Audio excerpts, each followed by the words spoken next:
Consider a time that you answered the phone or made a phone call. What kinds of words did you use? What kinds of grammatical structures were important? In today's report, we will explore a point of grammar connected to phone calls. You will learn about some uses of modal verbs. We describe English verbs in terms of three ideas: tense, aspect, and modality. That might sound like a lot to think about, but here is a simple explanation. Tense has to do with time. For example, tense can show present and past actions. Time beyond the basic present or past is often expressed by adding helping verbs to the present or past verb forms. This is how we form the simple future and past perfect, for example. Aspect is another idea related to verbs. It shows if an action is completed or ongoing. This is one of the differences between the simple past and past progressive. Modality is used to express ideas such as possibility, ability, or necessity. We use modal verbs to help change the meaning of other verbs.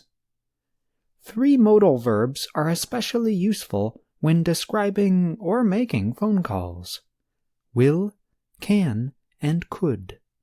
Let's explore each. Imagine you are sitting with family or friends. You hear the phone ring. You say, "I'll answer the phone." This is short for, "I will answer the phone." The main verb is answer. In this sentence, the modal verb will expresses willingness. When a person says, "I'll answer the phone," they are suggesting that they are able to answer the phone and they want to answer the phone. Imagine the same situation that we just explored. You are sitting with family or friends. You hear the phone ring, and perhaps everyone looks around to see who is going to answer the phone. You say, "I can answer the phone." Once again, the main verb is answer. In this case, the modal can suggests ability. You are able to answer the phone.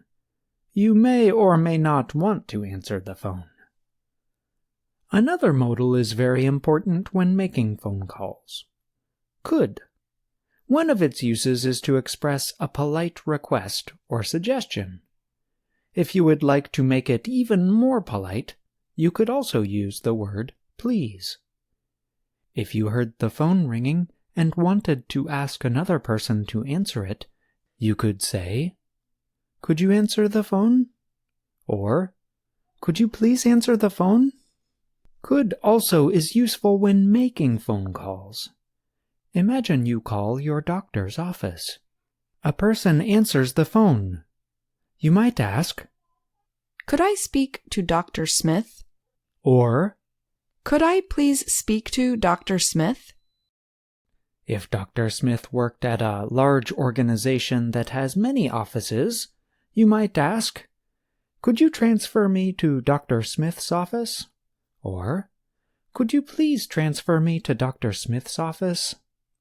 The modal could is important in all these cases. If you said, "I want to talk to Dr. Smith," or, "Can I talk to Dr. Smith?" your message would be understood, but the person listening to you might think you were too direct, familiar, or demanding. In other words, they might think you are being rude. Today's program explored the use of modal verbs in phone calls. The next time you make a call, consider what terms and grammatical structures you use in your native language. Then compare it to the kinds of terms and structures you hear in English. Write down what you learn. And, as always, be sure to watch American films and listen to radio broadcasts in English. Pay careful attention to the modals and other kinds of vocabulary that you hear. I'm John Russell.